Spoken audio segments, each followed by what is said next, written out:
என்னை பொறுத்த வரைக்கும் விதி தான் எல்லாருக்கும் முடியும். ஏன் அப்படி சொல்றேன் அப்படின்னு நீங்க கேட்டீங்கன்னா, பெரிய பெரிய நடிகர்களோட வம்சங்களே ஒன்றும் பேசப்படல. ஆனா இன்னைக்கு எஸ்கே ஒரு பெரிய இடத்துல இருக்காரு. அவருக்கும் சினிமாக்கும் சம்மந்தமே இல்லை. பேக்ரவுண்ட் எல்லாருக்கும் நடக்கக்கூடிய விஷயம். என்னோட சினிமா வாழ்க்கையில எனக்கு ஆட்டோமேட்டிக்கா வாய்ப்பு வந்தது. நான் யார்ட்டையும் போய் கொடுக்கல. எனக்கு ஏஜிஎஸ் அகோரம், ஏவிஎம் இதெல்லாம் தானா வந்தது. 2014 வரைக்கும் நான் 20 ஃபிலிம்ஸ் பண்ணிட்டேன். தம்பி, நான் இந்த இயக்குனர் பேசுறேன், நான் உன்கிட்ட பார்க்கணும், உன்னோட பேசணும், உன்னோட ஃபோட்டோ எடுத்துக்கணும், உன்னோட ஃபோட்டோ நான் எடுக்கணும், என்னோட ஸ்கிரிப்டுக்கு நீ சூட் ஆக அப்படின்னு. அவர் யாருன்னு பார்த்தீங்கன்னா, ஒரு 2 பசங்க ஒரே ஜாதகம்ப்பா. 2 பேரும் ஒரே ஜாதகம், ஒரே டைம், ஒரே ஹாஸ்பிட்டல். 2 பேரும் சினிமாவில் வரணும்னு ஆசைப்படுறாங்க. ரொம்ப ட்ரை பண்ணுறான். இன்னொருத்தன் ட்ரை பண்ணல, ஆனால் 2 பேருமே நல்ல அதுக்கான ஒர்க் பண்ணிட்டு இருக்காங்க. அந்த வாய்ப்பு ஒருத்தனுக்கும் 2 பேருக்குமே கிடைக்கல அப்படின்னு பார்த்தீங்கன்னா, விதியின் மதி எதுங்கிற மாதிரி அந்த மதி உங்களுக்கு ஆளுமை நல்லா இருந்தா தான் விதி நல்லா பேசும். விதி முதல்ல உங்களுக்கு நல்லா இல்லாத பட்சத்தில் எந்த ஒரு காத்துரியமும் நடக்காது.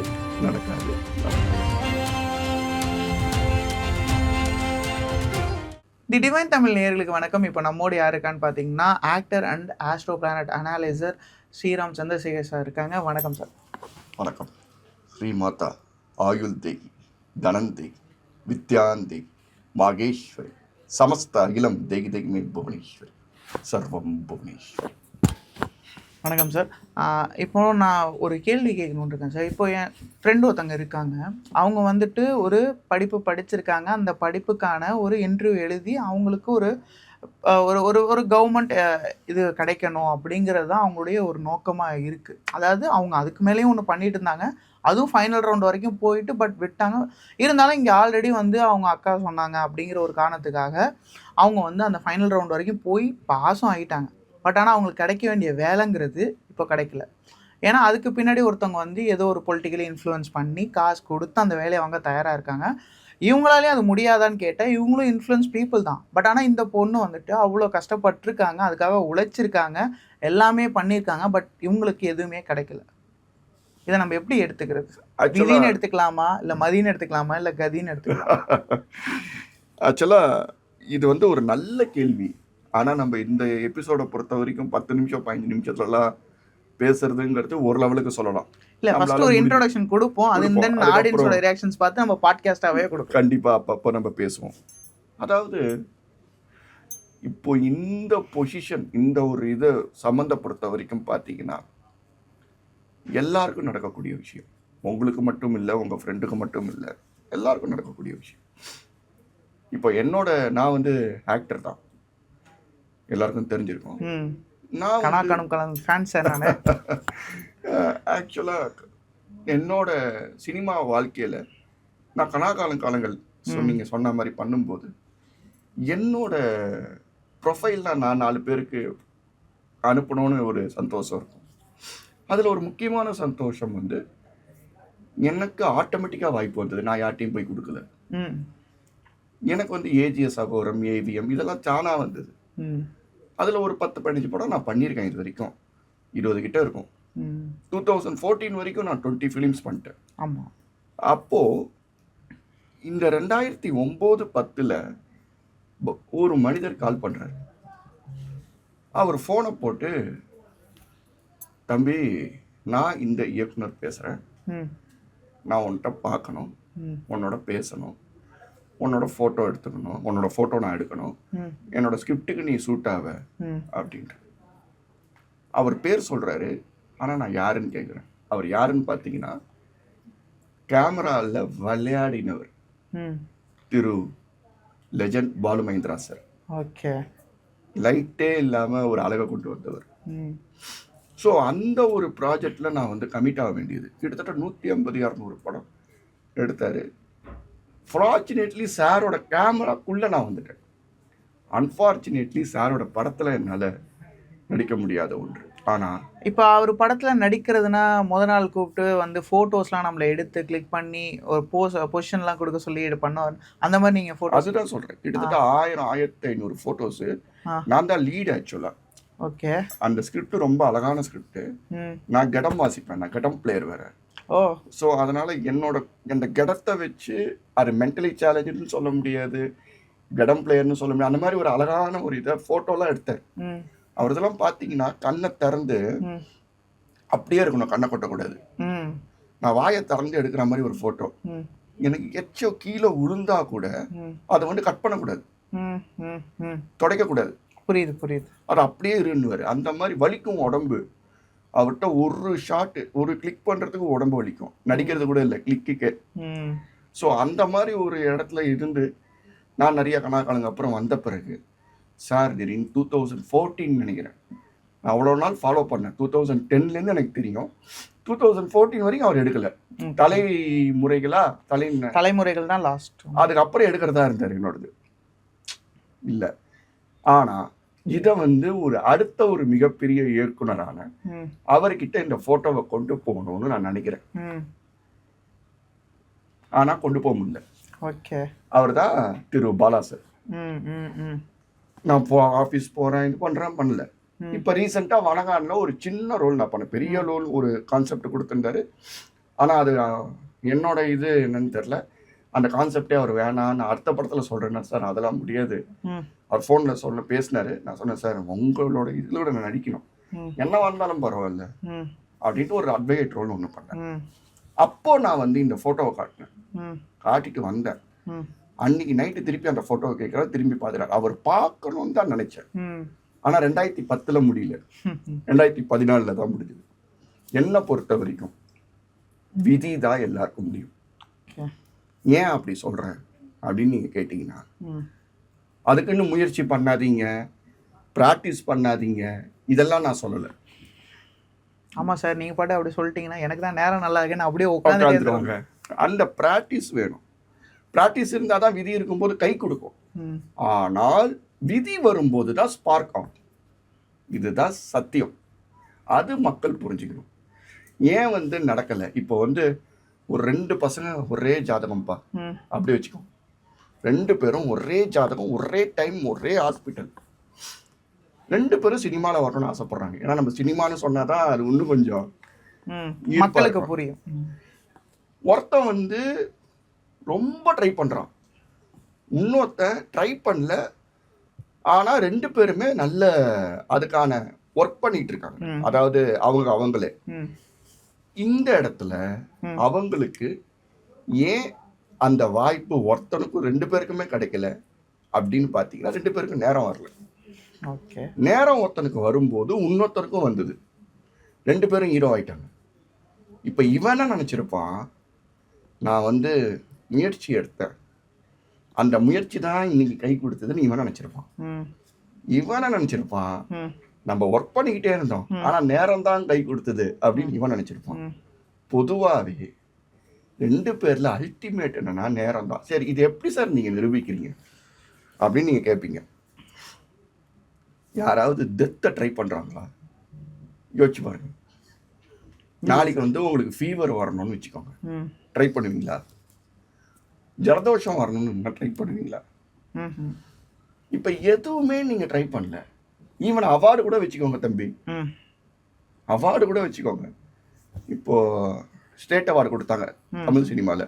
எல்லாரும் அதை நோக்கி அது வரணும்னு ஆசைப்பட்டிருப்பாங்க, அது இல்லைன்னு சொல்லலை. ஆமாம், பட் அதுக்கு ட்ரை பண்ணியிருப்பாங்களா? கண்டிப்பாக. ஏன்னா ஸ்டேட் அவார்ட்லாம் வந்து 10 வருஷத்துக்கு முன்னாடி ஆசைப்பட்டால் தான் 10 வருஷம் கழிச்சு கிடைக்கும். ஆனால் அது கிடைக்கும்னு அவங்களால இழுக்க முடியுமா? ம் அட்ராக்ட் பண்ண முடியாது. நம்ம வேணும்னு எடுக்க முடியாது. மேனிஃபெஸ்ட் வேணால் பண்ணலாம். நம்ம யோசிக்கலாம், நினைக்கலாம், ஒர்க் பண்ணலாம். மேனிஃபெஸ்ட் கூட நம்மளுக்கு அந்த விதி, அதாவது விதியின் மதி எதுங்கிற மாதிரி அந்த மதி வந்து உங்களுக்கு ஆளுமை நல்லா இருந்தால் தான் விதி நல்லா பேசும். ம் அம்பாள், சந்திரன்னா அம்பாள் வந்துருவார். ம் சூரியன் ஆத்மா, அதுதான் கதியோட சேர்ந்தது. இதுதான் நம்மளுக்கு இது வந்துடுதுன்ட்டு. விதிங்கிறது நம்ம லக்னத்தை சார்ந்தது. விதி முதல்ல உங்களுக்கு நல்லா இல்லாத பட்சத்தில் ம் எந்த ஒரு தாற்பயமும் நடக்காது. ஓகே. அதாவது இப்போது நிறைய பேர் சொல்லுவாங்க, நான் எவ்வளவோ முட்டி மோதினேன், திடீர்னு பார்த்தா ஒரு நாள் அது சாதாரணமாக நடந்துருச்சு அப்படிம்பாங்க. அப்புறமா நம்ம அதை கொஞ்சம் அனாலிசிஸ் பண்ணி பார்த்தோம்னா, அந்த நேரம் பார்த்து அவருக்கு தேவையான கரெக்டான ஒரு தசாபுத்திகள். தசாபுத்தி போயிட்டு இருக்கதா ஒரு சிலர் சொல்லுவாங்க. ஒரு சிலர் இது மேலெல்லாம் நம்பிக்கை இல்லாதவங்களும் பார்த்தீங்கன்னா, நெறைய முட்டி மோதிட்டு இருந்திருப்பாங்க. பட் ஆனா அது முட்டி மோதுன ஒரு சிலருக்கு தான் அது ஸ்டார்ட்டிங்லேயே கிடச்சிருக்கு. இப்போ இதிலேயே வந்து நம்ம பேசும்போது என் ஃப்ரெண்ட்லேயே அதான் சொல்கிறேன்ல, அவங்க வந்துட்டு சொல்கிறாங்க, இல்லை இவங்களுக்கு அது ரொம்ப சாதாரணமாக கிடச்சிருச்சு. நானா ஒவ்வொன்றுத்துக்கும் முட்டி மோத வேண்டியதா இருக்குது. நமக்கெல்லாம் முட்டி மோதினாலும் கிடைக்க மாட்டேங்குது. இந்த மாதிரியான ஒரு ஒவ்வொருத்தங்களுக்கு இதிலேயே பார்த்தீங்கன்னா நிறைய வேரி ஆகுது. இப்போ எத்தனையோ நெப்போ கிட்ஸ் இருக்காங்க. ஆனால் எல்லாராலையும் சினிமாவில் அதுவும் தமிழ் சினிமாவில் சாதிச்சிட முடியாதுல்ல. ஆமா. இந்த மாதிரி அதுவும் அதுக்கு பின்னாடி ஒன்று இருக்குல்ல. விதின்னு பார்த்தா அப்போ பெரிய பணக்காரன் வீட்டு பையன் எல்லாருமே நடிகனாக இருந்திருக்கணும்ல இன்னைக்கு. கண்டிப்பா. எல்லாருமே அதாவது பெரிய பெரிய நடிகர்களோட வம்சங்களே ஒன்றும் பேசப்படல. ஆனா இன்னைக்கு எஸ்கே வந்து ஒரு பெரிய இடத்துல இருக்காரு. அவருக்கும் சினிமாக்கும் சம்மந்தமே இல்லை பேக்ரவுண்ட். ஸோ அந்த மாதிரி எடுத்து பார்க்கும்போது நீங்கள் சொல்கிறது 100க்கு 100 உண்மை. அதாவது 3 பேர் பஸ்ஸில் நிற்கிறேன், பஸ் ஸ்டாப்பில் நிற்கிறாங்க தம்பி. பஸ்ஸு வருது, ஆனால் அவங்களோட பஸ்ஸு வரணும்ல. அப்போ விதி மதியால் வெல்லலாம்ங்கிறது நீங்கள் எப்படி பார்க்குறீங்க? விதி மதியால் வெல்லலாம். எப்படி வெல்லலாம் அப்படின்னா, தப்பிச்சுக்கிற அளவு வெல்லலாம். பாசிட்டிவாக இருந்தோம்னா, எண்ணத்தோட ஆற்றல் நல்லா இருந்ததுன்னா, அண்ணியோட நிலைமை, அண்ணியோட விஷயம் ஏதாவது கை கொடுத்துக்கிட்டே வரும். ஃபார் எக்ஸாம்பிள், இன்னொரு கதை கூட நான் சொல்கிறேன். இது எல்லாருக்கும் தெரிஞ்சிருக்கும். கடல்ல வந்து ஒருத்தன் தத்தளிச்சிட்டு இருக்கான். இது உங்க எல்லாருக்குமே தெரிஞ்சிருக்கும். தெரியும்ல? கண்டிப்பா. ஏன்னா நான் உயிரோட இருக்க போறேன்னு நினைச்சவன் பிழைச்சிருவான். நான் இப்போ செத்துருவனோங்கிறவன் வந்துட்டு. இது அந்த கதை இல்லை. ஒருத்தர் மட்டும்தான் இருப்பாப்ல. ஓகே. 3 வாய்ப்பு வரும் அவர் தப்பிக்கிறதுக்கு. கடவுள் வருவார்னு அவர் அங்கேயே நின்றுட்டு இருப்பாரு. கடைசியில என்ன ஆயிடும்னு பாத்தீங்கன்னா, ஒரு வாட்டி கப்பல் வரும், ஒரு வாட்டி ஒரு நீச்சல் அடிக்கிறவங்களே வருவாங்க, இது மாதிரி ஒரு 2-3 வாய்ப்பு வரும். எல்லாமே விட்டு செத்துருவாரு. கடவுள்கிட்ட போய் கேட்பாரு, கடவுளே என்னை எதுக்கு சாகடிச்சிங்க? நீங்க வருவன் தானே நான் ஆணித்தரமா நம்பிட்டு இருந்தேன். கடவுள் வந்து வாய்ப்புகளை தான் கொடுப்பாரு, அவரே டைரக்டா வரமாட்டார். இப்போ நீங்கள் இருக்கீங்க தம்பி, நான் நேராக போயிட்டு இருக்கேன், எனக்கு ரோட்டில் பள்ளம் இருக்குது. அந்த ரோட்டில் பள்ளத்தை நீங்கள் தான் சொல்கிறீங்க, சார் அங்கே பள்ளம் இருக்குது பார்த்து போங்க. அந்த நேரத்தில் நீங்கள் தான் கடவுள். கமல் சார் சொல்கிற மாதிரி அன்பே சிவம். ஓகே. அப்போது இங்கே வந்துட்டு வாய்ப்புகள் வந்து நேரடியாக வராது, மறைமுகமாகவும் இன்னொருத்தவங்க மூலமாகவும் தான் வரும். கண்டிப்பாக அதான் உண்மை. எப்படி நம்மளுக்கு இதுதான் நடக்கும்னு எப்படி தெரியும்? இப்போ ஒன்றும் இல்லை. அப்படி தெரிஞ்சால் நீங்கள் கடவுளாயிரு. இப்போ ஒன்றுமே இல்லை. போன மாதம் நீங்கள் இங்கே வரலன்னு வச்சுக்கோங்க, இந்த ஜாபில், இந்த இடத்துல, அதாவது இந்த கம்பெனியில் இங்கே தான் இருக்க போறீங்கன்னு போன மாதம் உங்களால் இது பண்ண முடியுமா, கணிக்க முடியுமா? கண்டிப்பாக கண்டிப்பாக. எவ்வளோ பெரிய ஜோசியராக வேணா இருக்கட்டும் தம்பி, இப்படி சொல்ல முடியாது. ஆமாம், அக்யூரசி வந்துட்டு இப்படி நீங்கள் ஒன்றுமே இல்லை. நம்மளோட எண்ணங்களும் இருக்கு, தாட் ப்ராசஸும் இருக்குங்கிறதெல்லாம் உண்மை. ஆனால் அல்டிமேட் விதி தான். ஓகே. இப்போது விதி மதி கதி அப்படிங்கிறதா அந்த ஜாதகம் பொறுத்த வரைக்கும் இந்த 3 விஷயத்த சொல்லுவாங்க. ஆனால் அது சொல்லும் போதே ஒரு சில விஷயம் சொல்லுவாங்க, ஆனால் இதையும் தாண்டி விதியையும் தாண்டி அப்பாற்பட்டது தெய்வீக சக்தி அப்படின்னு ஒன்று சொல்லுவாங்க. அதை நீங்கள் எப்படி பார்க்குறீங்க? இது ஒரு மிகப்பெரிய நல்ல கேள்வி. ஆனால் அது எல்லாராலையும் செயல்படுத்த முடியாது. இப்போ கடவுள்கிட்ட வந்து ஒருத்தன் வரம் கேட்டானா, எனக்கு நல்லது மாத்திரம் நடக்கணும், நான் ஜெயிக்கணும் அப்படின்ட்டு. கடவுள் ஒன்று சொன்னாரா, நீ 1000 வாட்டி பாசிட்டிவா இரு, நான் உனக்கு கேட்டதை கொடுக்குறேன், உன்னோட ஹோம்ஒர்க் இது மட்டும்தான். உனக்கு கஷ்டத்தையே தருவேன், ஆனால் நீ அதை மீறி பாசிட்டிவாக இருக்கும். ஆனால் பாசிட்டிவாக தான் இருக்கணும். நல்லதையும் கொடுப்பாரு, கஷ்டத்தையும் கொடுப்பாரு, மாற்றி நான் கஷ்டத்தையே கொடுக்கறதுனால இல்லை, ஆனால் எந்த சூழ்நிலை வந்தாலும் நீ பாசிட்டிவாக, நீ நல்லவனாக இருக்கும்.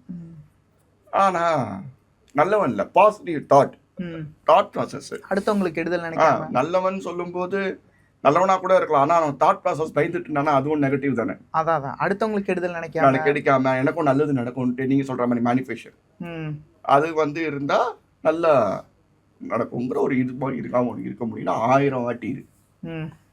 அவன் என்ன பண்றான்னா 999 வாட்டி இருந்துட்டான்.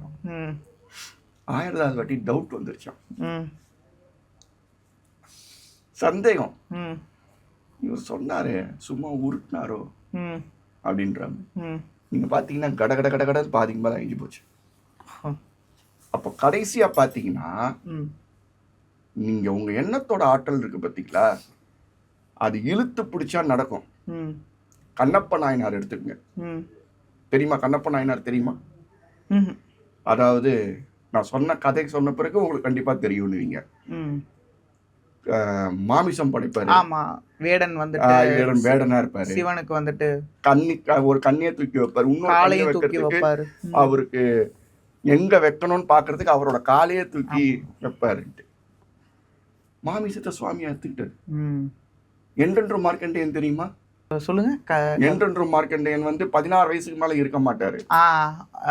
இவர் வந்து யமன் வந்துட்டு அவருடைய உயிரை எடுத்துட்டு போவாருங்கும் போது சிவன் வந்துட்டு அந்த பாசக்கயிறை பிடிச்சு அவங்க அப்பாவும் அம்மாவும் பேசிட்டு இருக்கும்போது குழந்தைக்கு கேட்டுருச்சு. ம் குழந்தை என்ன பண்ண சிவன் மேல பக்தியா இருந்தாங்க. ம் அந்த ஒரு நம்பிக்கை நேர போய் சாமியை போய் கட்டி பிடிச்சிக்கிட்டாரு. ம் பாசக்கயிறை அவர் மேல போடாம சிவன் மேல போட்டாரு. ம் அவர் எழுந்து லெஃப்ட் காலால ஒரு ஒரு பஞ்ச். ஆனா அது லெஃப்ட்ல பண்ணதுனால திருப்பி யமனா வந்துட்டாரு. ம் சுவாமி காலில் அடிச்சிருந்தாரு, ம் இந்நாளைக்கு யமனே இல்லை. அம்மா காலில் அடிச்சதுனால, லெஃப்ட்டுங்கிறது அம்மா இல்லையா, ம் லெஃப்ட் ரைட்டில் அர்த்தநாரீஸ்வரர் கணக்குல லெஃப்ட் வந்து அம்மா இல்லையா, ம் அதுல சுவாமியோட இது இல்லாம அம்மாவோட காலில் அடிச்சதுனால அம்மாவோட அடி வந்து அரவணைப்பா தான் இருக்குமே தவிர்த்து ரொம்ப பெருசாலாம் இருக்காதுங்கிறதுனால தப்பிச்சு திருப்பி வந்துட்டாரு. ம் இவர் 16 வயசுக்கு மேலே இன்னும் என்றென்றும் மார்க்கண்டேயனா இருக்கிறவர் இருக்காருங்கிறது விதி. ம் தம்பி, நம்ம யோகா பண்றோம், ஓகே. ஜிம் ஒர்க் அவுட் பண்றோம், ம் இதுவுமே அந்த ஜாதகத்துல இருக்கணும். ஓகே. நான் மூச்சை இழுக்கிறான், மூச்சை விடுறான், இதெல்லாம் நேரத்தை கொண்டு வர போகுதுன்னு நினைக்கிறவங்க தான் நிறைய பேர். ம் இவன் ஒபிசிட்டியாக தான் இருப்பானா, ஒபிசிட்டியாக தான் இருக்கும். ம் அதுல ஒண்ணுமே பண்ண முடியாது. இந்த பேட்டர்ன் மாற்றவே முடியாது. ம் சரி, இதுக்கு மேல விதி மதியால வெல்லலாம்னாலும் அந்த அளவுக்கு மதி இடம் கொடுக்கணும். அந்த அளவுக்கு டிசிப்ளின் வேணும். டிசிப்ளின் வேணும், எண்ணங்கள் வேணும். சனி பகவான் இடம் கொடுக்கணும். அந்த எண்ணங்கள் வந்து எண்ணங்கள் எப்படி வரும்? நல்ல வளர்ப்பிறை சந்திரன், ம் பௌர்ணமி சந்திரன், ம் ஓரளவுக்கு ஒளிப்புரிய சந்திரங்கள் இருந்தா அவங்க ஜாதகத்துல இந்த எண்ணங்கள் இருக்கும். ம் அதை ஓல்டு பண்ணிக்கிறது தான் கஷ்டம். கை வலிக்குதுன்னு நீங்க விட்டுட்டீங்கன்னு வச்சுக்கோங்க, ஒரு பிடிப்பை கீழே தான் உண்டாகணும். ஓகே. அந்த கை வலிக்கிறத பார்க்காம என்னால முடியும் முடியும் முடியும் முடியும் அப்படின்னு சொல்லும்போது விதியும் மாற முடியக்கூடிய விஷயம் இருக்கு. ஆனா அது 0.11% மட்டும்தான் மக்களால் முடியும். Okay sir. அப்போது விதிங்கிறது கொஞ்சம் விளையாடும், பார்த்து சூதானமாக இருந்துங்கன்னு சொல்ல வரீங்க. அதே மாதிரி நீங்க மதியால விதியை வந்து ஆட்கொள்ளுங்க, நான் ஒன்றும் வேண்டாம்னு சொல்லல. ம் ஆனா அதுக்கு நிறைய டாஸ்க் இருக்கு. 1 கிலோமீட்டர்ல 1008 டாஸ்க் வரும் 1 கிலோமீட்டர்ல. ம் ம் ம் ம் அதை உங்களால வந்து சமாளிக்க முடியும்னா விதியை உறங்கட்டு. Okay sir. ஓகே சார், இவ்வளோ நேரம் உங்களுடைய கருத்துக்களை பகிர்ந்ததுக்கு மிக்க நன்றி. இன்னொரு வீடியோவில் சந்திக்கலாம். சர்வம் புவனேஸ்வர்.